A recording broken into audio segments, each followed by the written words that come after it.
This is an I Am Listening exclusive podcast. I was in a long-term relationship that was a nightmare. I've had a couple of shitty relationships that were, one was okay, and now I'm sort of single and I'm okay with it. Yeah. If the right guy comes along, then fine. If not, screw him. I've always got my dog to rely on for cuddles. You are listening to the Don't Be a Stranger podcast. On each episode, I'll be travelling across the UK to interview members of the general public anonymously on various topics that crop up in all of our lives. Psychological studies have even suggested that when in conversation with a stranger, they can actually reveal more information than to someone in their own social circle. So whilst I traipse across the UK in locations such as parks, cafes, seasides and high streets, you can sit back, relax and listen to the tales and perspectives of the members of our general public. Today's episode will explore dating. Regardless of your relationship status, it's a topic which crops up in all of our lives, whether it be in TV and film or conversations with friends or family, or even what appears on your social media feed. Dating is constantly evolving, and we live in a society where face-to-face interactions are no longer the only way to obtain a romantic relationship. This episode will explore how members of the public experience dating in the modern day and whether you really can find true love online. It's now time to speak to my first guest about dating. Here's a lovely man and woman that I bumped into in the lanes in Brighton.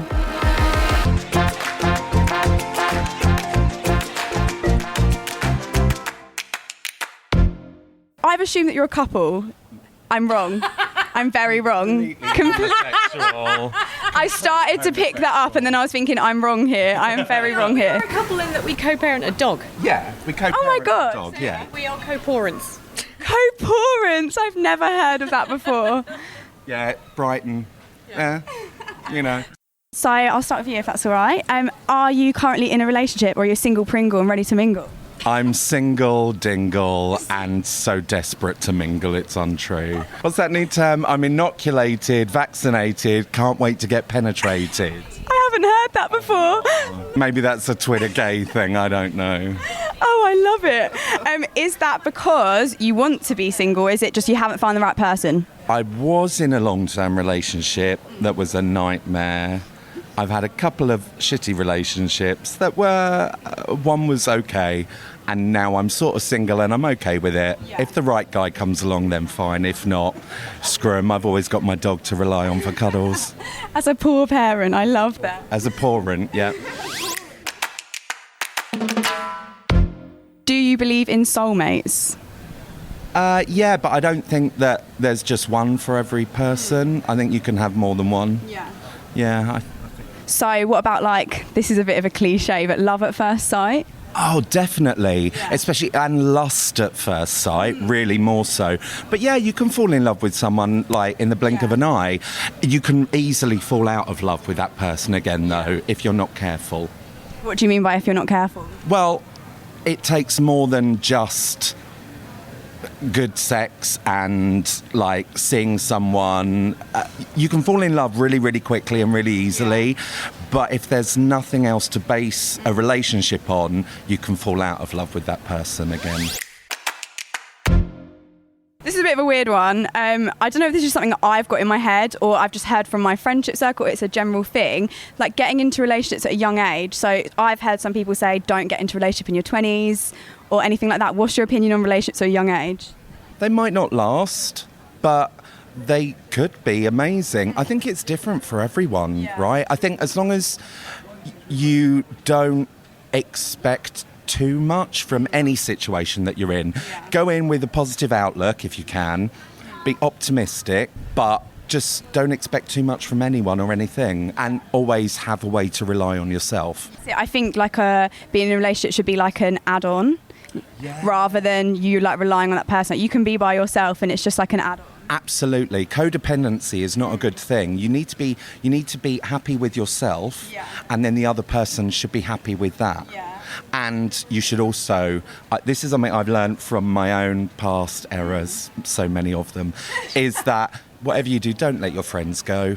because they're the ones that keep you sane, and they will always mostly tell you the truth about whether the person that you're seeing is actually a bit of a douche or not. Yeah, definitely. I think it's quite easy when you get into a relationship to, like, some people get the balance wrong. Absolutely. Hello, yeah. You are preaching to the perverted. I so have in the past. But now I'm all about, like, my sister, my dog, my friends. And if the right person comes along, then great. But they'll have to fit in with my life, and take me as I am. Do you think you can find true love, inverted commas, on a dating app, or how have they worked for you? I have used dating apps. I'm on Grindr at the moment, and it's great for chatting to guys. I actually met my most recent ex on Grindr. He pinged at me.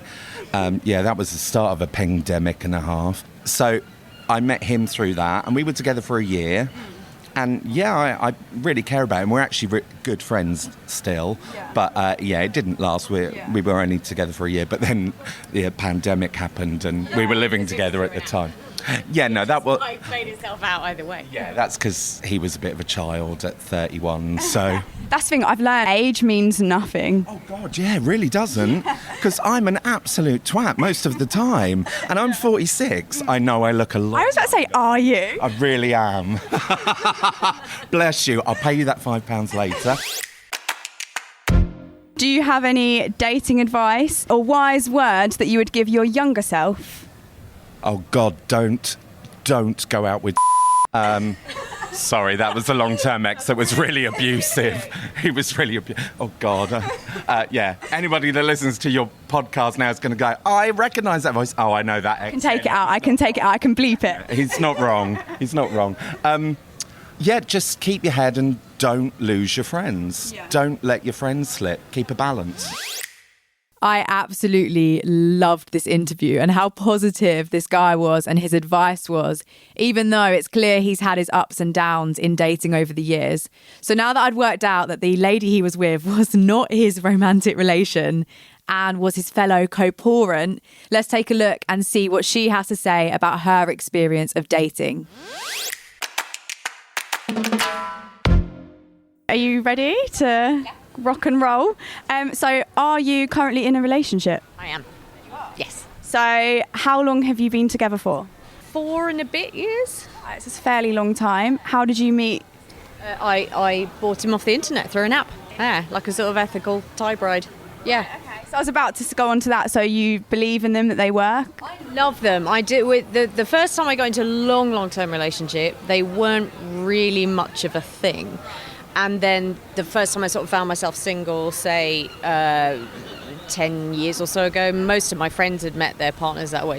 And I'd always known that next time I was single, that would be how I would look, because I was beyond pretending to like clubbing and going out. I don't like going out. I like going out with people I already know. So I always knew that the next place I would look, if I found myself single again, would be through apps. Yeah. Well, yeah, because I used to always just think like it's only for like short-term things, but my mum's here with me and you met my stepdad and you're married now through a dating app, and then you've been together for 4 years. They do work. They do work. I think the thing is, the relationships you have might not last, they might end, but in a lot of cases, that's nothing whatsoever to do with the how of how you met them, unless they end towards the 6 weeks because the person's like delusional or a psycho. But like, I think things reach a natural end, and it's not necessarily anything to do with how the relationship came about. Obviously, you've met your partner on there. Were there any dates before there on the app? Yes. Yeah, there are a few. I generally had a rule with the app, and the only time I didn't, as provided I stuck to it, it worked really well. So I went on hardly any dates, relative to the number of people I chatted to. I would definitely not go on any dates with somebody who said, let's not write to each other, let's just meet in person straight away. Because I just thought, well, that's a waste of a shower and an evening. No. Like, if you're hard of writing, you're going to be hard of talking and possibly hard of touching too. So I don't want to know. Count me out. Exactly. So I was very, very selective about all the people who talked to me. I went on very few dates. Yeah. And the criteria for date was not, do I definitely fancy them, but it was, do I know the minimum will happen from this date is we'll be easy and natural friends. Yeah. And that if we were going out for any reason other than a date, like we were on a work course or something, we would just hit it off and you'd be one of the better people that I gel with. So that was the criteria. And the one time I broke that rule because I'd already cancelled on this guy twice and I felt compelled to see it through a third time.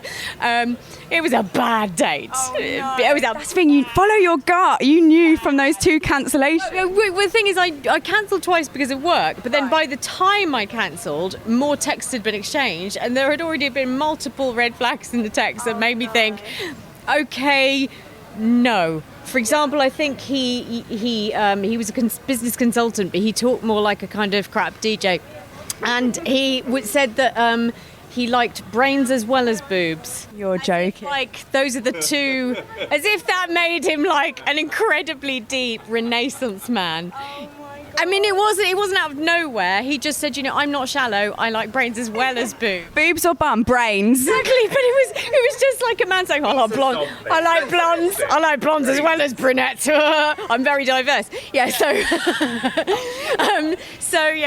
it was bad. It was bad. And he kept pointedly using my name at the end of every sentence on the date. Yeah. So let's pretend my name is Emma. So you see, Emma, what I think Emma is, blah, blah, blah, blah. And using cliches off The Apprentice, like I shoot from the hip, I say what I think. It was just like, oh no, somebody had programmed him and he was a wind-up toy of a man on a date. One of the things you touched on was red flags. Yeah. I think some people try to ignore the red flag. How do you know when to listen to them? Well, so for me, 101 is misogyny. And that plays out not in obvious ways, but in all kinds of ways. Like there's a kind of lower grade version of misogyny, which is an American writer called femiphobia. Right. Which is where they're not kind of actively hating on women, but they're very dismissive and kind of sneery about stuff that they perceive as girly because they've got like issues with their own feminine side and had to go. Homophobia closely related because generally if they're nervous about men sleeping with other men, because it's like sissy, then they've also got issues with women. Low-level racism. If they don't have generous feelings towards the world as a whole, not least the 51% of it that we are, then they're probably, I'm not going to get on well with them. So that's probably the number one. Do they not have any female friends? When you ask them to name the things that they read, watch, and listen to, is there not a single woman or even like gay man or black person in there? To me, that's like the big picture of probably not going to get on. Yeah. And so we won't get to find out if we fancy each other because you're just not. Yeah. You don't. Right. So. Don't butter my crumpet. Yeah. Do you believe in? It's a bit of a cliche, but love at first sight? No, I believe in fucking hell, wow at first sight. No, I don't believe in love. I believe that like you might fall in love with the person who you go wow at first sight and then kind of retroactively go, oh, it's love at first sight. Yeah. But as he said, it doesn't take you very far because then if you believe in that sort of magical, mystical love, then it means as soon as in a relationship you hit a rock and it's not magical, mystical and you've got to take bins out and have arguments about childcare, then you're like, ooh, maybe it's not magical, mystical anymore. Yeah. I guess it's not love. So no, I think it's quite, at best it's harmless rubbish and at worst it's quite dangerous for the longevity of relationships if you believe that love is magic rather than an action and a verb that you do every day. Are there any secrets to maintaining a long and stable relationship that you found? Because obviously it's not always magical. I think I try to apologise a lot and I try to be grateful a lot. Because I think everyone walks around going, I'm not an arsehole, the other person's an arsehole. I think you have to assume that you're going to be an arsehole accidentally a lot. And so sometimes instead of waiting until you've got conclusive proof that you're an arsehole, you should apologise in case you were an arsehole. Yeah. You should be like, by the way, this morning I might have been an accidental arsehole. Sorry about that. Rather than waiting for somebody to actually point it out to you. Yeah. And if you haven't, then it's just bonus. You've just been nice. And the other thing is just try and say thank you for stuff because people are always showing you, like, hopefully, if you're with someone nice, kind of little acts of kindness all day. And I think it's nice on both sides to say thank you a lot, to just recognise that that person is still choosing to be with you, they're choosing to forgive you for the fact you're often an arsehole just because you're human, and they're choosing to do nice things for you. So probably that. Last thing, any advice that you would give your younger self in terms of dating, or you wish you'd known sooner? Don't be a professional virgin because you've absorbed some idea that you have to sort of save up all of your sexual energy for the correct situation and the correct person. Just sort of embrace having things be just meh and crap a bit more. Embrace more different types of encounter. What an iconic friendship duo they are. Whether you're in a relationship or not, I feel like they've covered so many bases there just in a very short interview. Let's get to our next stranger. This interview has also taken place in Brighton. I interrupted this man eating his lunch on a bench. So let's see what he has to say about his experience of dating in the modern day. So this one's about modern day dating. So are you currently in a relationship? I am. I'm happily married. Happily married? Oh my God. How long have you been together? Just over 1 year now. So 1 year, 6 months, I think it is. Yeah. Okay. So how did you meet your wife? So it's a weird story, actually. I was visiting Munich with a friend, and I was just walking around on my own, and a girl just asked me how to get to a certain place, a square, and I didn't know where that place was. So I was but I saw her and I thought, oh, she's really cute, but we said bye and stuff, and she walked away. And then I googled it. Never see her again. Exactly. Yeah. I was oh well, that was a missed chance.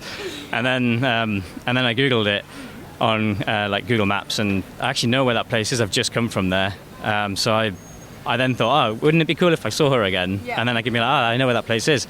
And I did. And I was just walking around, and I just saw her again. And I said, oh, are you that girl I just saw? She was oh, yeah, I am, yeah. And then I said, do you want to walk together to that place? And then, we walked there and got a beer, and that was it, really. And the rest was history. Yeah. So she was changing planes, and that's why she was in Munich. So she was just visiting for that day as well. So it was just a complete chance that we both happened to be there the same day, and she just asked me, so... It feels like that was meant to be. What the hell? So it kind of leads on to the next thing. Do you believe in soulmates? Yeah, to be honest, I would say that I didn't before that. I feel like with that story, how can you not? Yeah. So I think I wouldn't want to be with anyone else. But before that, I was obviously on the whole sort of online dating scene, Tinder and stuff. And I didn't really have much hope at that point. But yeah, I was quite glad to find someone that was really nice. And she turned out to be really suitable as well, really on the same wavelength and stuff. So yeah, it just seems like such a right place, right time moment. That you don't really hear stories like that very often. Yeah, I mean, I'm actually quite embarrassed about telling the story, because every time I tell it, people are always wow, that's so amazing, it should be a film. But I just find it really cringy. You're stop, it's my life. Yeah. But yeah, it's quite unique. You did sort of dabble on dating apps. Obviously, you didn't meet your wife through a dating app, but you have used them. Do you think you can find true love from a dating app? Absolutely, yeah.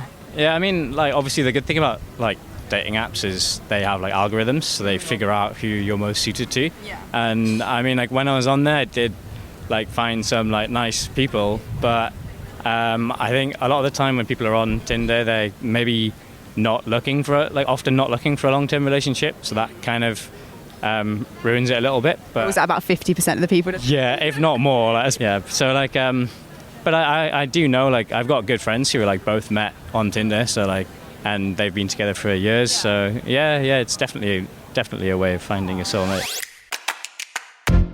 This is just the last thing. Do you have any dating advice that you just wish you'd known sooner? I would say that when I was 18 or maybe even younger, I probably didn't really associate much with women. I know it sounds cringy, but no, it's a very normal thing that no one talks about, and it's good that you can admit that. Yeah, I went to uni and did physics at uni, so I was just surrounded by men, because sadly it's a very male-oriented subject, and then Sorry, just to add, physics at uni. Wow, that's amazing. But carry on. Thanks. And then I about probably 19, 20 when I sort of met like my girlfriend at uni, I started to realize, like, oh shit, like girls are exactly the same as men, really. Like they have all the same thought processes, and so just like you don't need to treat them like a puzzle almost. Like that's what I think a lot of guys do, and like as if it's some like trick to like get a woman. Like no, it's just like just treat women with respect, and as if they were like your friend or something. Like you know, just treat them like a human. I think people think we're so confusing, and it's like we're actually not. It's just and there's the whole like stigma of like like you'll never understand a woman. Honestly, men are far more difficult to understand. I can completely back that, but obviously I'm biased. Yeah, and I mean, well, all humans are hard to understand, and deep down we're all the same, really. We all have the same instincts and same feelings, and so, that would be the advice. I know this guy said that he finds it really awkward and cringe telling people about how he met his wife, but can we just take a second to appreciate what a cool love story that was? I also forgot to add at the start of that interview that when I went up to this stranger on his bench eating his lunch, he said to me that he normally feels very awkward talking to people. But that was probably one of the most open and honest interviews that I've had yet. Let's get to our next stranger on today's episode about dating. This honestly sounds made up, but I bumped into a duo in Oxford and they had just performed a street performance on the hurdy-gurdy and the spoons. So once they'd finished their performance, I caught up with them to find out how their experience of dating in the modern day has been. Are you currently in a relationship? No. Is that because you just haven't found the right person yet? Or is it because you just don't want to be and you're completely happy on your own? No to both of those. My wife threw me out 3 months ago. Yeah. God, that's full on, isn't it? Yes, it is rather, yeah. We've got 3 children, 10, 7 and 5. Yeah. So I was trying to save it, but she kind of made her mind up and threw me out. But I partly think with that is like, if someone's meant to be in your life, there will be. And I feel that you've been sent down another path now. And you're now in the dating scene path, because I'm guessing you had a wife, you've had kids, you've been in quite a stable, settled relationship for a long period of time. And now you're going down a new path of life in the dating scene. How are you finding that? Well, I don't honestly think I'm ready for a proper long-term relationship yet. So originally I was just looking for like friends with benefits and things like that, no strings attached. But people had told me that Tinder is all about no strings attached, and people just wanting to have a quick, fun evening or night or whatever. But it's not the case at all. Everyone wants a relationship. They want their Mr. Right, and they all have too many conditions. I want this, I want that as well. And if you're vaccinated, then don't even contact me. Things. Really? I haven't been on dating apps in a while. Is that what's going on there now? Oh yes, it is. Yeah. It is. So years ago I've never really had much trouble having a girlfriend or getting married and things like that. But there have been like occasional glitches, I suppose, like a period of 6 months when I didn't have anyone close to me. And I went before smartphones, I went on something called Match.com.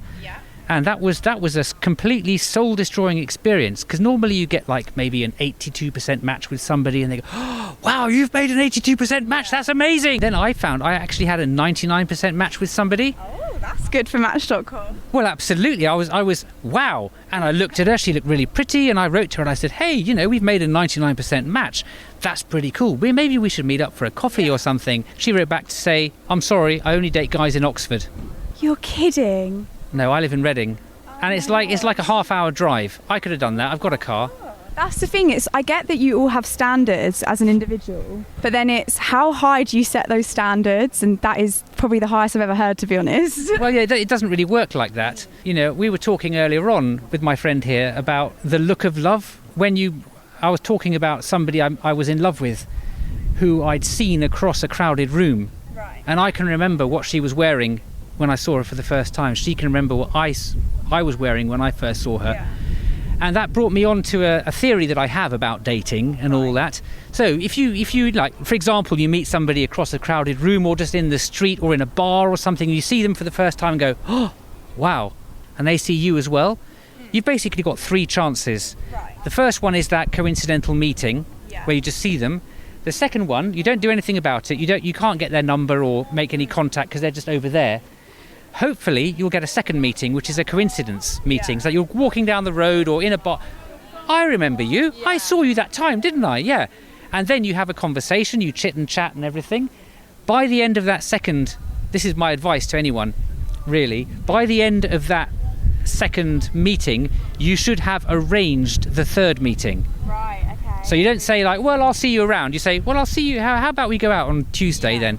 So on that Tuesday, you go out with the arranged meeting. If by the end of that arranged meeting, you're not kissing, you're not in cuddles or anything like that, then you run the very real risk of becoming friends. Yeah. And once you're friends, it's harder to get over that intimacy barrier. That's what I think. How have you managed to stay so positive after everything that's happened? It's quite like inspirational. Well, I've always been quite positive. Yeah. You know, and well, to be honest, when I was a little boy, my parents went to parents' evening and came home and said, oh, you know, you need to work hard and all that. But the teacher said, basically, don't worry about it. You'll always be fine. Yeah. And I always know everything's going to be okay. Right person, wrong time is very interesting because my wife, who's now going to be my future ex-wife, we had been going to the same places for like the 5 or 7 years before we met, and I never saw her because it wasn't the right time. It wasn't the right time to meet her. That's crazy. Yeah, it is quite crazy. So it's all very weird that it's gone wrong, and I've had to move back to my mum's. But I'm in the process of like rediscovering myself. Exactly, it sends you down a completely other path that you never thought you'd go on, but now you're on it, and it's pretty cool. Well, exactly, because I think you need to be dynamic and attractive. Yeah. You know, and if you're moping about, feeling sorry for yourself, no one's going to fancy you. Yeah. You know, they'll just look at you, go like, oh God, that's a sad person. It's the most unattractive thing, isn't it? Exactly. For me personally. Yeah, absolutely. Yeah. So if you can do your thing, you know, my thing is playing the hurdy-gurdy and going busking and stuff like that. Yeah. And for example, I play in a band. I had a gig on the 30th of August with my band, and basically they all pulled out. Right. And there's like 6 of them. Yeah. And one by one they pulled out, and I was going like, oh, you know, guys, we can do a duo, we can do a trio. And by like the night before, they'd all pulled out. Oh my God. And I thought, hang on a minute, I can remember who I am. I play the hurdy-gurdy, I play the accordion, I play the guitar, I play other things. I can sing. That's pretty much a whole band in itself, I'd say. Well, exactly, and I can tell stories. Yeah. So I did the show on my own. Oh wow, yeah. And I was dynamic. Hats off to you for doing that. Yeah. Thank you. It takes a strong person to do that. Yeah, and I was dynamic and attractive, and I got the girl at the end. Yeah. You know. Wow. Last thing, sorry, I've kept you for so long. I feel like you want to go and do your music, but last thing is, if you could give any advice to your younger self, or just advice that you wish you'd known sooner, what would it be? Probably that thing about the 3 strikes that I mentioned, about the 3 meetings and not hiding away and not being shy, being put yourself out there a bit, and really, really go for the people that you know. You can see it in their eyes. You know you're going to get reciprocation. There's no point fancying somebody like unattainable, really, who's not interested. But you can feel it when someone's interested, and body language is a good indicator. So I've been successful occasionally, with people because I've watched their body language. Yeah. Head on the side, going like talking to you with their head cocked to one side. Yeah. That's and mirroring and all that. Yeah. But this stuff about playing with their hair, that's not true. I don't believe that's true. It's the mirroring and the head cocked to one side because they're comfortable in your presence. Well, yeah, it's funny you said that because I studied psychology for A-level, and we did relationships, and that actually is proven not proven, but there's like studies to suggest that is true in psychology. So it's funny that you said that. Absolutely. So watch the body language. Yeah.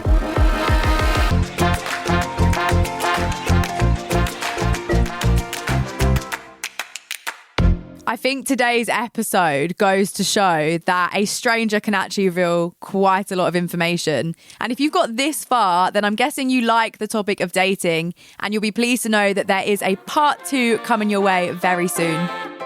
To see more content and advice from the strangers that I meet along the way, make sure to follow Don't Be a Stranger podcast on Instagram and TikTok, and check out our website, don'tbeastranger.co.uk. Thank you all so much for listening, and I'll catch you on next week's episode. This has been an I Am Listening original podcast. For more information, head over to our website at im-listening.co.uk.